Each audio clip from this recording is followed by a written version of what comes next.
if the Bharatiya Janata Party is able to win West Bengal in the middle of a pandemic, in the middle of a situation where their handling of the COVID crisis has been criticized as widely as it has, it will give the BJP a sense of confidence that the people of this country are still with them, that they realize that the pandemic is bigger than any individual, than any government, that this is a force majeure, as it were, and that there's nothing that they could have done about it beyond a certain point in time. And therefore, how important will that electoral validation be, Kanchan Gupta? Do you think, because there'll be critics who will say, regardless of whether the BJP wins or loses, they've done a bad job on the pandemic. There'll be others in the BJP or BJP supporters who will say, a victory in West Bengal will reinforce the belief that this government is on the right track and the pandemic is despite their best efforts, not because of it. Yeah, I mean, it goes without saying that if the BJP were to win the election in West Bengal, it would come as a multiple booster for the party. It would boost the party's sense of self-confidence at a particularly difficult time.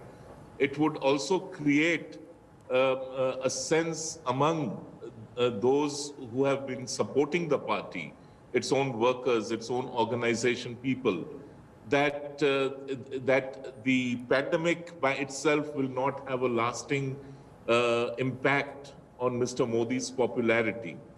And lastly, of course, for any political party, and this, I mean, it's not only for the BJP, electoral victories are important to keep the party going.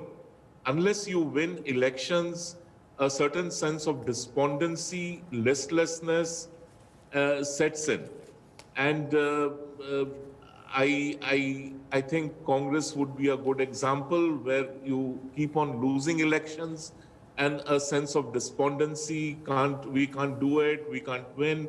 That sort of a sense sets in. No, but does it build a sense of greater invincibility, Rajdeep, if in the middle of a pandemic where every single thing that could have gone wrong goes wrong and you still end up winning? Two or three quick points, Rahul. One, I think certainly if the BJP does well in this election, especially in Bengal, it will show that the Prime Minister and the BJP, the Prime Minister's political capital is intact and the BJP's organizational strength is only growing.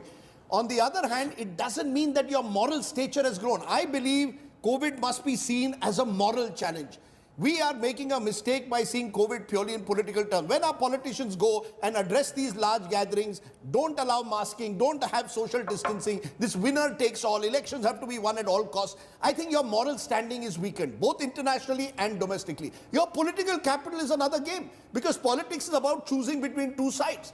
Do I want Mamta or do I want Modi? Do I want UDF or do I want LDF? Do I want Pinarayi Vijayan, who incidentally could emerge as a COVID hero? Because one of the reasons when I went to Kerala was that Pinarayi was seen, Mr. Vijayan was seen to have handled COVID well. So COVID was a factor in Kerala as well. So I think we need to separate elections from the narrative in television studios. In TV studios, we have to hold our leaders accountable. Winning election does not mean you're unaccountable, is my view. I know it's controversial. No, but this is the biggest form of accountability. No, I don't believe that. I believe you're accountable. Then it's winning an election. You know, you're throwing Sam, both sides are throwing Sam, Dam, Danda, Bhed.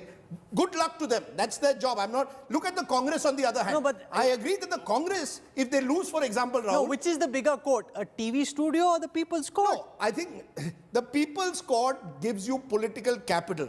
It doesn't necessarily give you moral stature. For the Congress, for example, if they lose this election... No, but who decides who has moral stature? Sir, Rahul, that's an Those who don't like the BJP will never think Modi has moral stature. Those who love the BJP will think the opponents have no moral stature. That's why I said this is debatable. Let me give you the other side of it.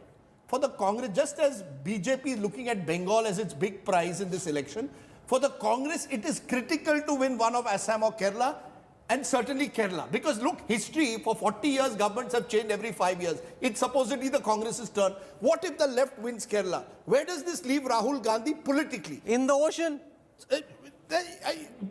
You see, it shows then that the political capital of the Congress is very weak, that the organization is weak. So you can then attack the Prime Minister for No, but their moral capital is very high. So what do you do with moral capital? No, so on COVID, they've had their moral capital bang on. Yes. Where do you take moral capital? Because politics is increasingly, just as Pradeep said, I believe politics is now very competitive. You have to fight for every inch. And let's give credit to the BJP to that extent. They fight for every inch of space. As you said, 5 years ago, no one gave them a hope in hell in Bengal. They fought there. The Congress, on the other hand, got its act together in Kerala only a few In weeks. Assam, in the middle of the campaign, they realized they had a chance. For the last 3 or 4 so years, they therefore- didn't even work hard in Assam. Therefore, Rahul, elections have become more competitive, more micromanaged. You've got to spend a lot of effort in it. I want to separate that to the fight against COVID. The fight against COVID reflects how much governments and successive governments have spent on health, on the manner in which your communication was poor, your vaccine policy was disjointed.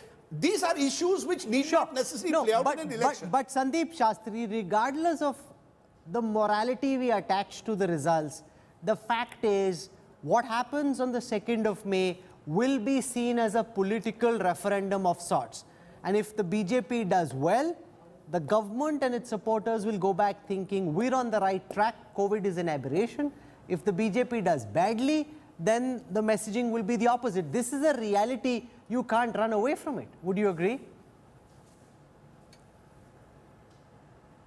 You're on mute. You're on mute. Mute, Sandeep. You're on mute. Yeah, Rahul, the question is who constructs this reality? Because at the end of the day, an election is won, an election is lost, a leader is endorsed, a leader is set aside, all that is fine. But then to take that big jump, that because X party won the election, everything that X did or everything that the leadership did or did not do is endorsed, I think would be too big a jump. Election is won on specificities on the ground. An election is won in the context of how a voter sees what is there in the mandate in that election. So I would limit it to that. There is no shadow of doubt that a victory or a defeat is an indicator of voter pulse with regard to that election, that campaign, and who they want to come to power. But then stretching it and making a larger argument that this is about handling or non-handling of a crisis, I think would be too big a